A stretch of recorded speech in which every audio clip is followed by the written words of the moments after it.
propose d'attaquer.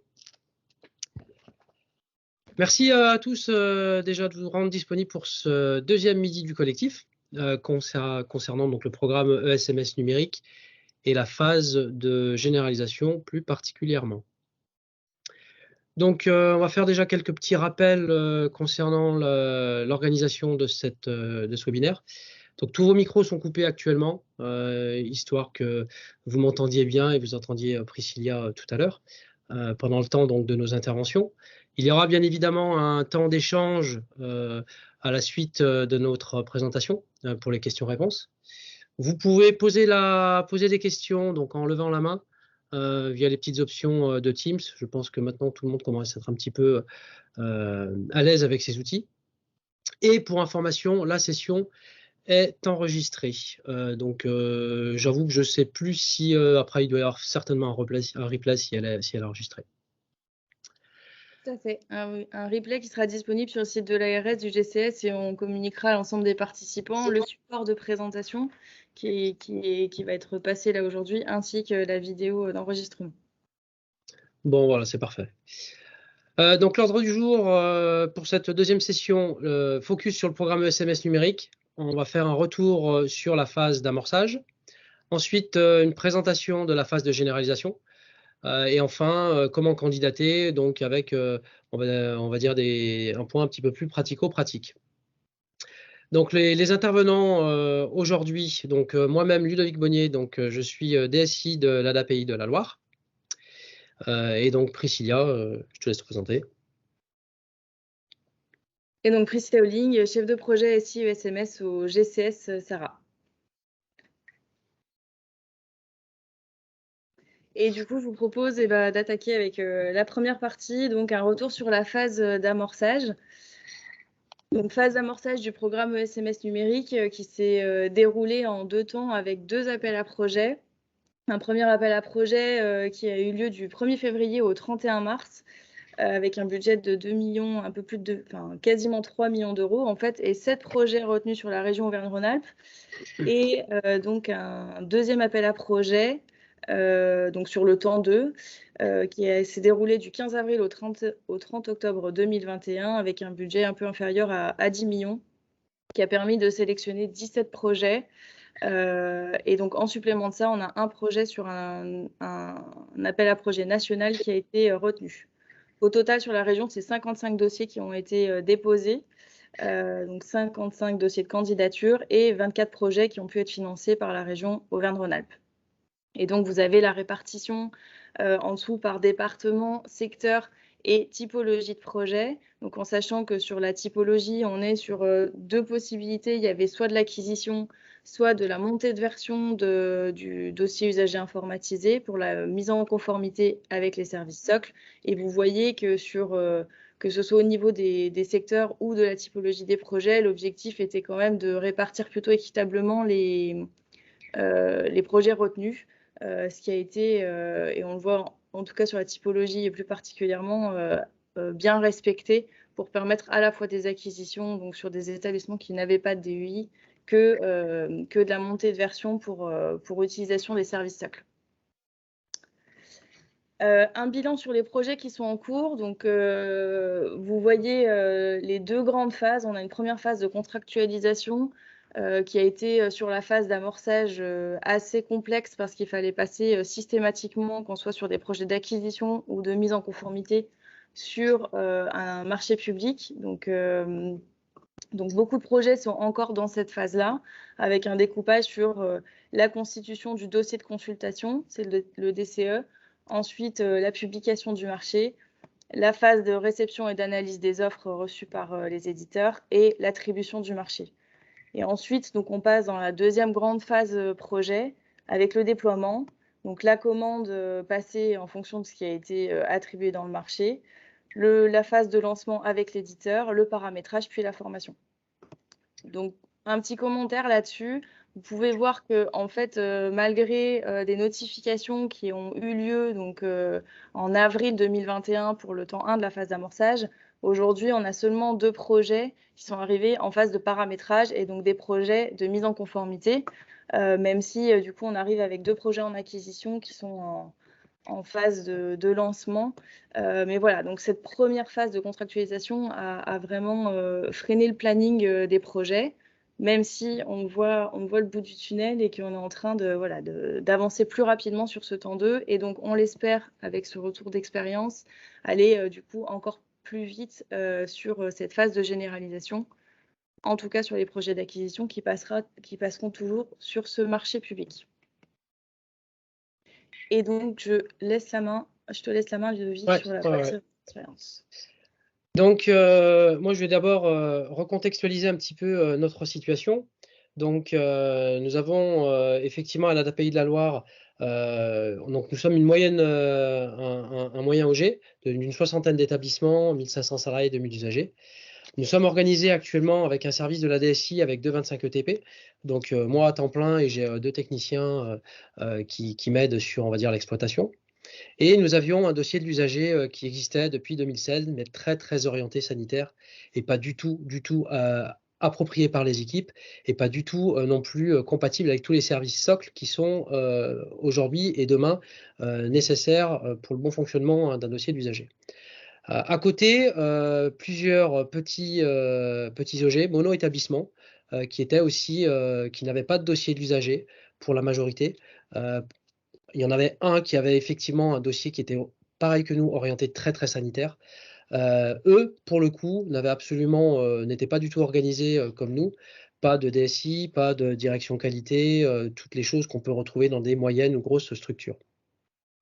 Dans ce cadre, il nous fallait de toute façon évoluer de notre côté. Nous avions obligatoirement l'acquisition d'un nouveau dossier d'usager à réaliser.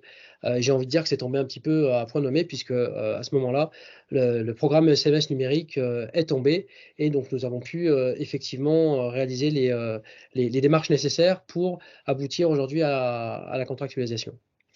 Donc je voulais revenir aussi peut-être très rapidement sur les 2 temps qu'a présenté Priscilla, puisque nous avons déposé en fait 2 dossiers. Le premier dossier sur le temps 1 qui n'a pas été retenu, ce qui nous a permis derrière d'améliorer notre dossier de candidature sur le temps 2. Donc comment on a constitué les grappes, puisque je pense que ça va effectivement vous intéresser. La constitution des grappes, ça s'est fait de plusieurs façons. D'abord, les connaissances que nous pouvions avoir d'autres OG à côté de chez nous, tout simplement. Nous avions déjà des conventions avec certains. Ça s'est fait donc de par l'histoire, de par le secteur géographique, mais aussi des rencontres fortuites avec les différents directeurs qui discutaient lors de l'assemblée. Je pense notamment à un OG qui nous a rejoint, on va dire un petit peu sur le tard, de la protection de l'enfance, puisque le temps 2 était ouvert à ce secteur-là. Nos directeurs se sont parlé, tout simplement. Il y a eu une présentation du... Pardon, je ne devrais pas regarder le chat, ça m'a déconcentré. Une présentation du programme et voilà, ça s'est fait dans ce sens-là. L'idée derrière que nous avons eue, c'est relation gagnant-gagnant. Gagnant-gagnant pour les petits établissements qui bénéficient de la structure de notre OG et donc d'un porteur de projet, puisque l'ADAPI de la Loire, nous sommes porteurs du projet pour les petits établissements. Pour les gros OG, là, si effectivement dans l'auditoire il y a des moyens ou des gros OG, ils vont dire quel est l'intérêt, puisque nous aurions pu répondre sans intégrer d'autres organismes. L'avantage, c'est qu'on bénéficie de l'agilité de petites structures. J'ai fait le calcul rapidement par rapport aux professionnels qui se montrent intéressés dans le projet. Aujourd'hui, j'ai à peu près 5 à 10% de mes professionnels au niveau de l'association qui sont intéressés sur le projet. C'est catastrophique, c'est pas du tout au niveau d'un petit établissement. Un petit établissement, si vous avez une vingtaine de professionnels, j'ai presque envie de dire que tous les professionnels vont être intéressés. Donc, quand on est effectivement en moyen ou gros OG, on va avoir tout intérêt à bénéficier de l'agilité de petites structures. Après, là, j'ai pas besoin de vous faire le dessin. On travaille tous pour l'accompagnement de nos usagers et pour le parcours de l'usager, bien évidemment, que plus on a quelque chose d'homogène d'un point de vue informatique notamment, plus le parcours de l'usager en sera simplifié. Si effectivement on a le même outil qui fait à peu près les mêmes choses ou d'un établissement à un autre, ce sera beaucoup plus facile pour nos professionnels et de facto l'usager en sortira gagnant. Et en plus de ça, il y a aussi un intérêt pour les grosses OG ou petites OG de faire des conventions et de se constituer en grappe, c'est qu'on peut aller au-delà du programme SMS numérique. Ça nous permet tout simplement de tisser des relations et peut-être d'aller travailler sur d'autres sujets que le numérique. Je pense, même si ça reste encore connoté numérique, on va certainement avoir des sujets autour de la réglementation générale sur la protection des données ou ce genre de choses. Quelques petits points d'intention, effectivement, sur lesquels on ne doit pas passer trop vite. Le cahier des charges, hyper important. Tout au départ, on ne réinvente pas la poudre. Je l'ai dit de nombreuses fois aux différents établissements qui nous rejoignaient.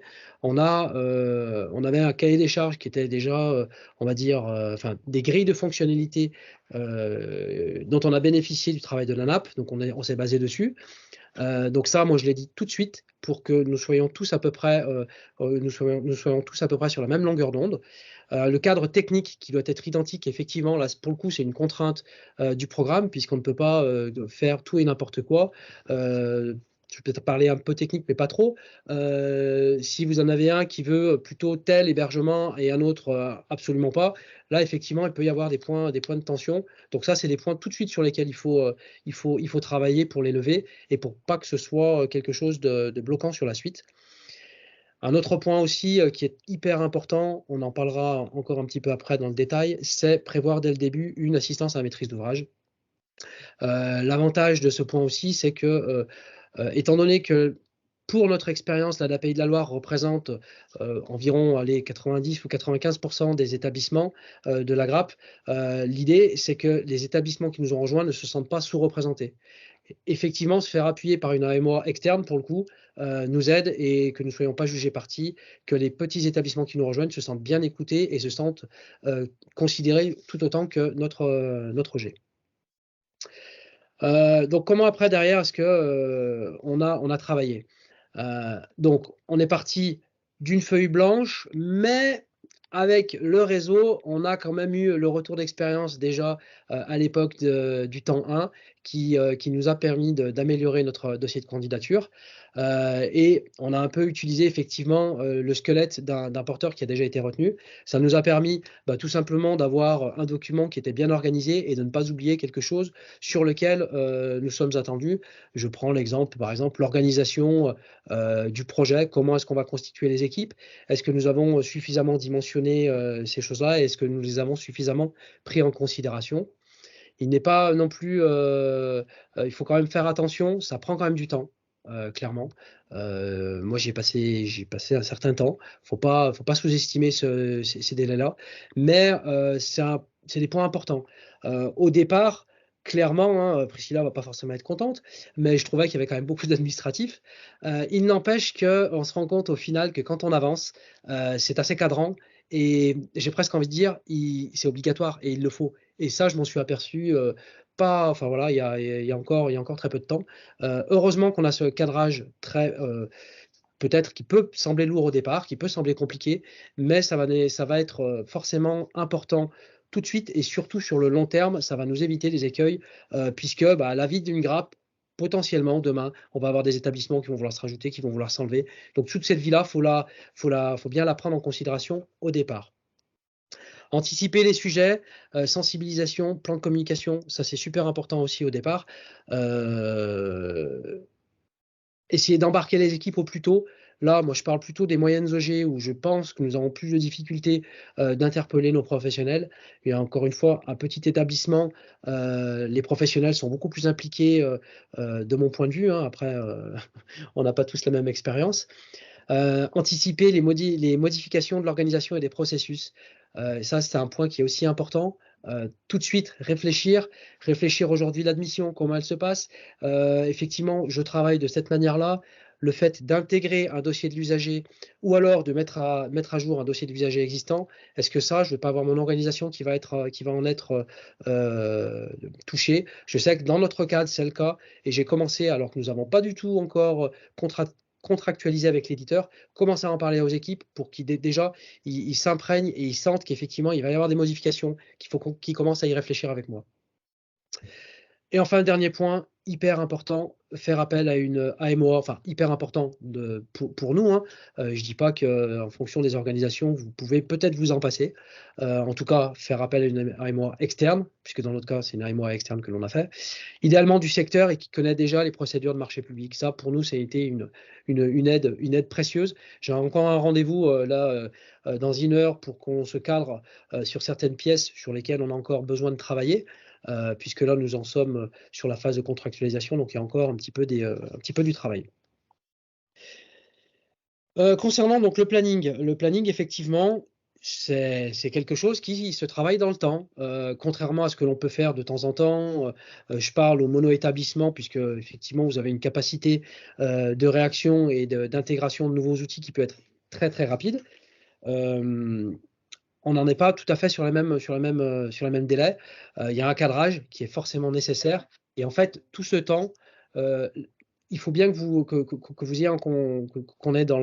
ayez en tête que tout ce temps de cadrage, il est très important pour faire en sorte que le déploiement se fasse dans les meilleures conditions possibles et que l'utilisation et l'usage du logiciel soit vraiment se soit approprié par les utilisateurs. Voilà un petit peu ce que je pouvais dire de ce retour d'expérience. Et puis après, derrière, si vous avez des questions. Donc, j'ai réactivé vos micros. Si vous avez des questions à poser, n'hésitez pas à lever la main pour qu'on puisse vous donner la parole dans l'ordre, afin que chacun puisse s'exprimer.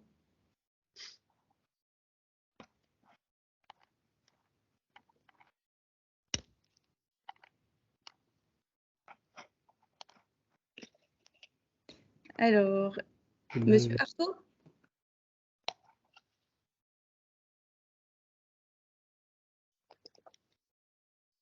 Que vous m'entendez? Oui. Ah, ok, super. Bonjour à tout le monde.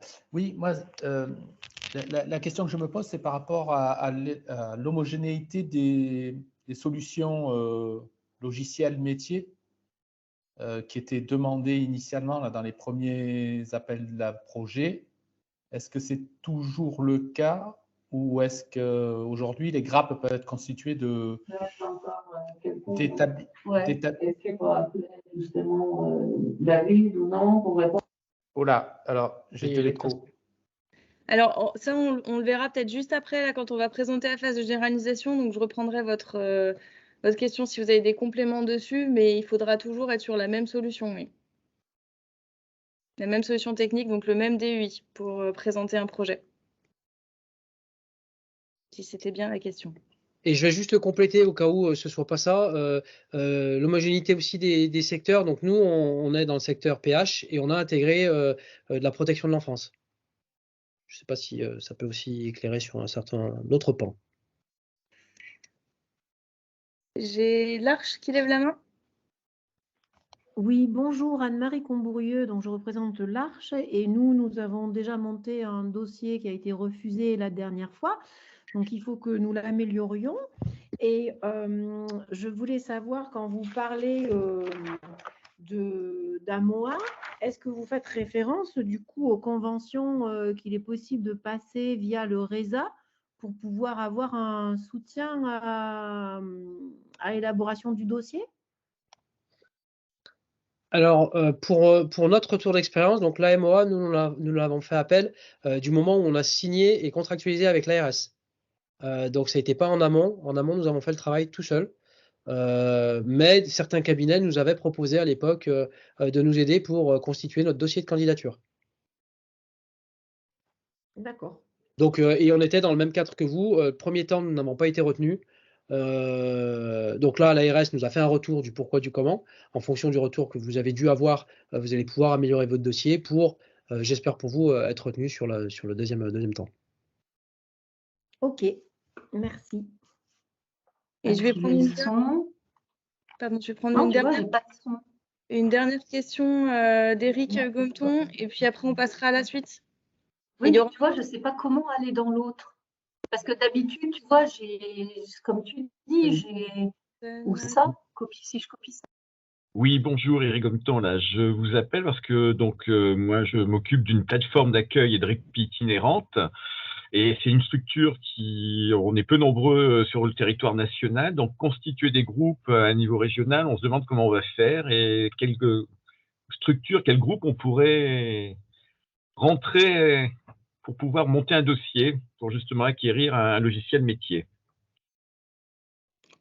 Alors là-dessus, c'est pareil, c'est un point qu'on traitera peut-être après, mais il me semble qu'on s'était déjà eu, du coup, on avait déjà échangé. Et si vous avez bien répondu au questionnaire de maturité numérique qui avait été envoyé par le collectif ESSI, on est en train de traiter là, avec les fédérations, enfin les différentes fédérations, le sujet de la constitution des GRAP. Donc on reviendra vers vous assez rapidement. Là, on a bien conscience que l'appel à projet est sorti la semaine dernière, donc il faut que vous puissiez avancer. Donc on est en train de traiter le point. Ok, merci. Je vous propose du coup qu'on passe à la suite. Il y aura, du coup, on pourra rééchanger à la fin si vous le souhaitez, si vous avez davantage de questions sur la partie plutôt généralisation. Donc, dans les notions clés de cette phase de généralisation, donc c'est un appel à projet qui a été ouvert mardi dernier, donc le 15 mars, et qui est ouvert jusqu'au 30 septembre 2022, avec une enveloppe pour la région Auvergne-Rhône-Alpes de 5 706 008 €. Donc, c'est voilà, le budget alloué, en sachant que ça ne comprend que la partie programme ESMS numérique. Je le dis maintenant, mais derrière, on verra sur la partie financement qu'il y a une différenciation entre le programme ESMS numérique et le dispositif SONS, voilà, qui n'est pas inclus donc, dans ce montant. C'est un appel à projet avec des dépôts de candidature au fil de l'eau, donc comme sur le temps 2 de la phase d'amorçage. Mais comme sur le temps 2 de la phase d'amorçage, il y a quand même des fenêtres d'instruction. Donc voilà, je préfère vous le dire pour qu'il n'y ait pas non plus de précipitation au dépôt des dossiers. L'objectif, c'est quand même que, comme le disait Ludovic, vous puissiez travailler votre dossier correctement. Et voilà, même si après, il y a des fenêtres d'instruction, il y en aura plusieurs. Et donc, il y en aura bien une à la fin de l'appel à projet. Donc voilà, donc prenez le temps de rédiger votre dossier de candidature correctement. Et donc, il faut toujours, comme sur la phase d'amorçage, que ce soit des projets qui comportent entre 15 et 49 ESMS et donc qui présentent un dossier, mais pour acquérir donc soit un DUI dans le même secteur, que vous allez devoir passer un marché public qui correspond à une catégorie quand même d'établissement, même si à la marge, comme le disait Ludovic encore, si certains établissements ne sont pas du même secteur, mais vont pouvoir utiliser la même solution logicielle, à ce moment-là, vous pouvez présenter une seule et même grappe. Et donc, pour tous les projets qui seraient au-delà de 49 établissements, là, il faudra passer par un appel à projet national qui n'a pas encore été publié, mais qui devrait arriver d'ici la fin du premier semestre. Et donc, tous les ESMS sont bien concernés, donc, tous ceux faisant partie du L312-1 du Code de la santé publique. Donc, cette infographie, elle vous présente du coup les différents financements donc, qui s'adaptent en fonction de vos situations. Donc, pour les porteurs de projets ESMS qui n'ont pas encore de DUI ou qui voudraient en changer, vous allez pouvoir donc présenter un projet avec donc, deux particularités. Donc, un premier financement qui est lié à l'acquisition réelle du DUI, donc via le marché public, avec des financements qui vont varier en fonction de si l'éditeur que vous retenez est référencé Ségur ou non, et un financement qui est vraiment lié au déploiement de vos usages, c'est-à-dire qui a vocation à financer, vous, la mise en œuvre dans vos structures, donc le financement justement de la chefferie de projet, du management du changement, voilà, de la conduite réelle pour atteindre ces usages-là.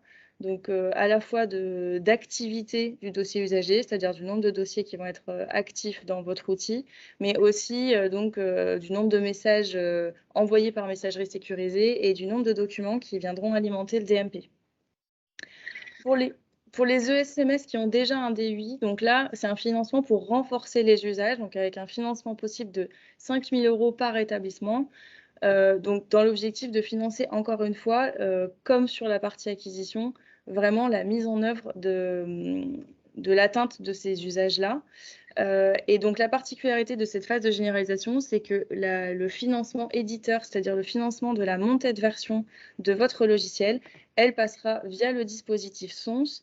c'est-à-dire que vous aurez la possibilité, donc pour les éditeurs qui sont référencés Ségur, c'est-à-dire qui sont passés dans le guichet de référencement de l'ANS pour vérifier qu'un certain nombre de fonctionnalités étaient bien présentes dans leur outil, là, à ce moment-là, vous pourrez passer un bon de commande avec votre éditeur, et donc l'éditeur se fera payer directement, lui, par le financement national.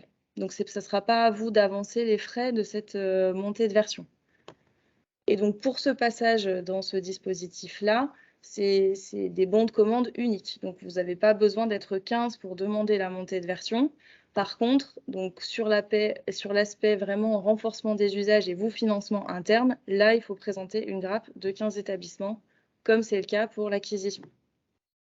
Et donc, pour tous les organismes gestionnaires de petite taille, et on entend de petite taille pour les organismes gestionnaires qui ont moins de 15 établissements, il y aura des aides à l'investissement pour l'équipement en matériel, en infrastructure, donc jusqu'à 20 000 € par établissement, et la possibilité de bénéficier d'un accompagnement, c'est-à-dire le recrutement d'un chef de projet ou une AMOA, et donc pour un budget maximum de 100 000 € sur la globalité du projet.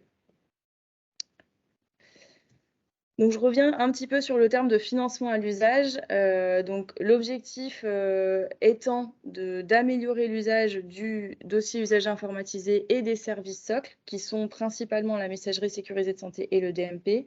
La répartition du financement de la subvention, elle est faite en 2 temps sur cette phase de généralisation, contrairement à la phase d'amorçage, où il y avait 3 temps de financement.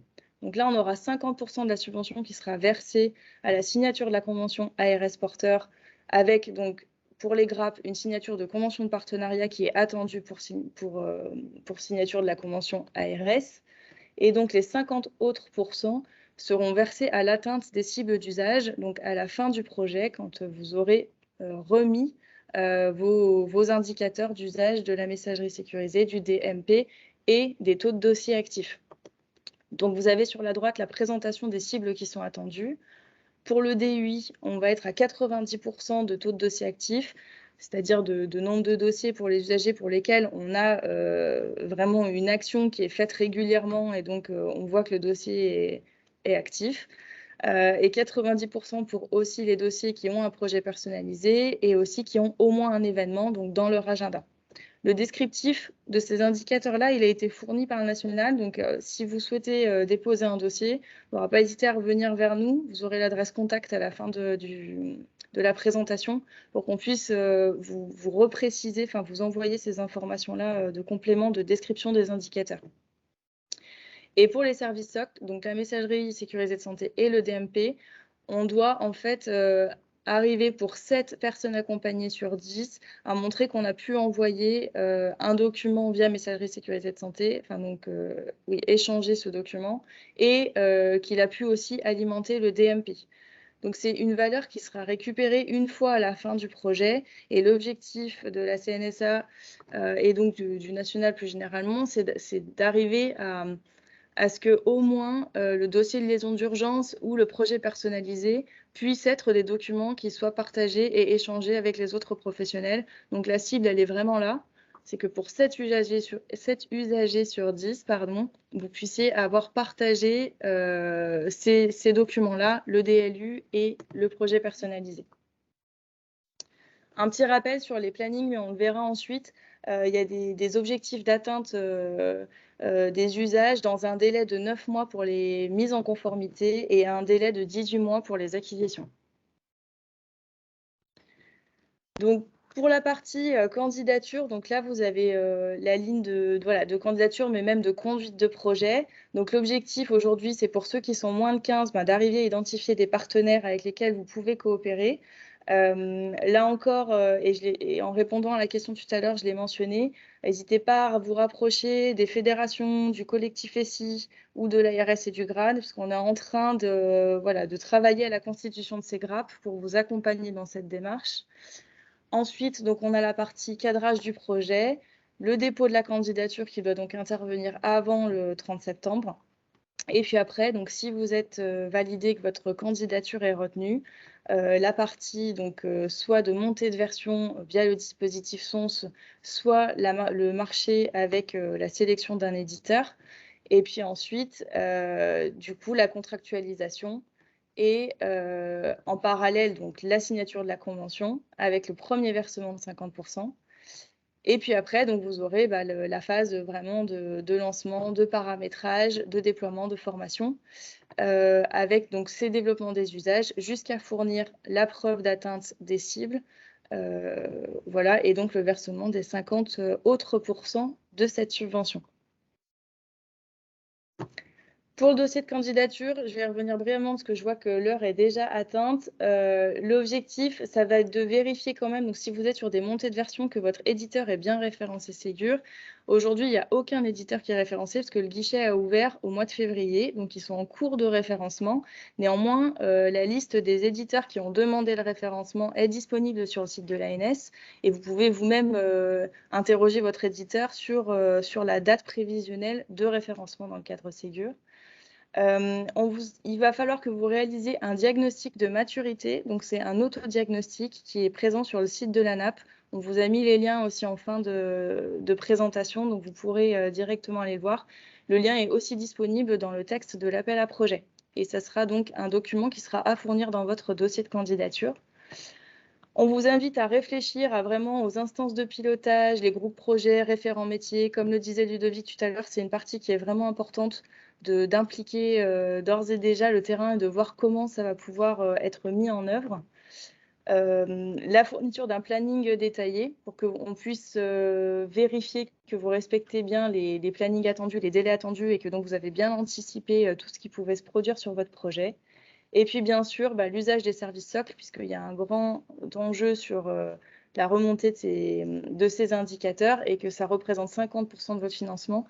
Donc, l'objectif, c'est bien que derrière, vous puissiez démontrer que vous avez compris comment vous allez pouvoir vous servir de cette messagerie sécurisée de santé et quels documents vous allez pouvoir mettre dans le DMP. Pour les GRAP, petit rappel, il faudra donc une convention de partenariat, voire une convention de groupement d'achat quand vous serez dans le cadre d'une acquisition pour pouvoir signer les documents donc qui sont la convention ARS et ensuite la contractualisation avec votre éditeur. Là encore, on a des modèles, donc n'hésitez pas à revenir vers nous si jamais vous avez des besoins là-dessus. Et donc, ça en est fini de la présentation. Il est déjà 12h32, mais je vous propose, donc, si vous avez des questions, de prendre un temps pour pouvoir y répondre. Donc, n'hésitez pas à lever la main pour qu'on puisse prendre ces questions.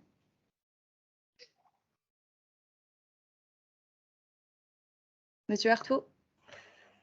Oui, désolé, c'est encore moi. Moi, je ne comprends pas la logique. À partir du moment où le groupement, enfin, la GRAP, doit choisir une solution logicielle homogène, pourquoi ce ne sont pas les éditeurs de logiciels qui font la démarche de proposer à leurs clients de constituer des GRAP? Alors, très clairement, il y en a qui le font. Nous, on l'a déjà rencontré sur la région. Après, l'objectif du programme, c'est vraiment d'arriver à créer des GRAP durables. Je pense que ça a été assez bien démontré par Ludovic et je te laisserai prendre la main si tu veux derrière. Mais l'objectif, c'était vraiment d'arriver à créer du partenariat solide, mais qui va être pérenne en fait.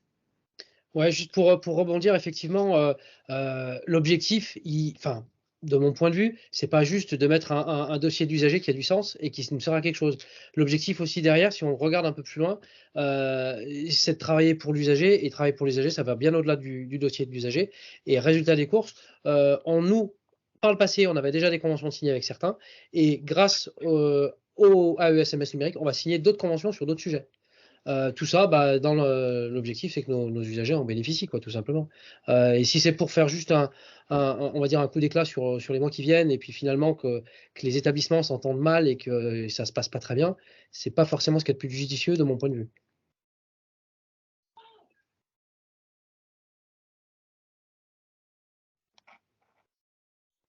Est-ce qu'il y aurait d'autres questions?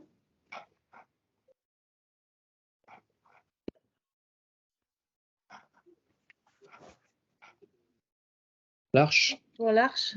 Oui, moi je voulais juste savoir, puisque je représente la 5 associations, il doit y avoir un autre de mes collègues, mais je ne sais pas s'il est là. Est-ce que nous pouvons avoir le PowerPoint pour pouvoir le présenter aux collègues? Et du coup, est-ce que c'est vous, Priscilla, qu'on appelle directement pour avoir par exemple les modèles les modèles de convention ou des compléments d'information. Voilà. Alors, merci pour le lien. Du coup, ça me permet de vous redonner l'adresse de contact. Donc, on a créé une adresse de contact générique qui s'appelle ESMS numérique, sur lequel du coup on est maintenant plusieurs pour pouvoir vous accompagner et vous répondre. Donc voilà, n'hésitez pas à passer par cette adresse-là pour qu'on puisse revenir vers vous avec les modèles de documents demandés.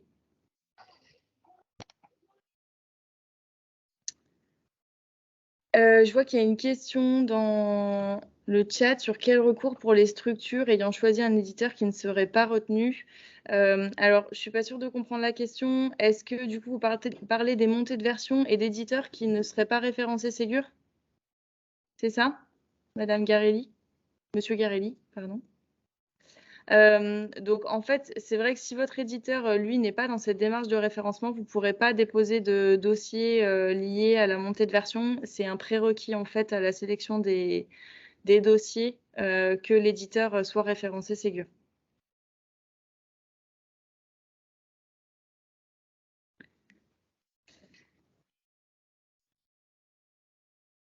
Donc, vous avez l'adresse de contact. On vous a remis également les liens pour les sites du GCS et de l'ARS sur lesquels vous allez pouvoir retrouver les différents éléments. Et donc, en fin de PowerPoint, vous aurez donc les pages ressources qui vous conduisent directement sur les programmes SMS numériques, l'autodiagnostic de la NAP. Donc, on vous invite vraiment à passer par ce lien-là. C'est le même qui a été fourni dans l'appel à projet régional parce qu'en fait, c'est un lien régional. Donc, ça permettra après d'avoir une idée sur la région, de pouvoir les récupérer a posteriori directement, nous, sur le site de la NAP. D'avoir des statistiques, hein, ils sont anonymisés pour nous, je vous rassure. Et puis derrière, donc le webinaire, les webinaires ANS, donc je vous ai remis la page cet après-midi. En l'occurrence, il y a un webinaire sur la messagerie sécurisée de santé dans le secteur médico-social. Tous les webinaires de l'ANAP ont des replays.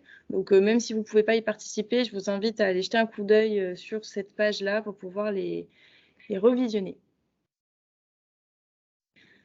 Pour la question que je vois dans le chat, si on a déjà un éditeur qui est référencé, on peut passer directement avec lui. Donc pour la partie montée de version, donc le financement via le dispositif SONS, oui, via le passage d'un bon de commande, mais vous pouvez le contacter et lui, il est très au fait de ce qu'il en est, donc il vous accompagnera dans cette démarche. Par contre, pour la partie financement des usages, là, en l'occurrence, il faut que vous présentiez un dossier pour 15 structures et que ce soit bien une candidature qui soit déposée sur l'outil donc Galis pour une candidature au niveau de l'ARS.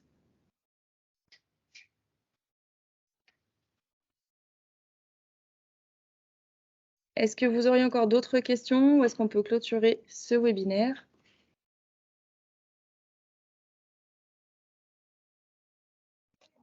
L'Arche. Oui, moi j'ai juste une question sans être pessimiste. Si jamais on dépose un dossier, on va dire dans 2 mois, qui n'est pas retenu, est-ce que d'ici le 30 septembre, on peut affiner encore les choses et le redéposer?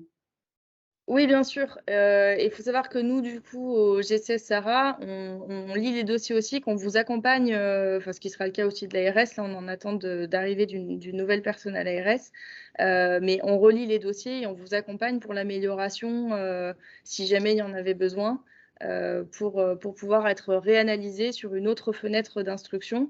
Il faut savoir aussi que ce programme ESMS numérique, donc là, on est sur l'année 2022, mais qui ne va pas s'arrêter en 2022 et qu'il y aura de nouvelles enveloppes pour 2023 et 2024, donc avec des nouvelles possibilités de financement sur cette phase de généralisation. Donc voilà, donc l'objectif, c'est bien de vous accompagner dedans, que vous ayez le temps de mûrir votre projet. Et puis, si vous n'êtes pas retenu sur la phase, sur cette phase-là et donc sur cette année, il y aura encore bien sûr des possibilités sur les années suivantes. C'était exactement notre cas, hein, pour précision.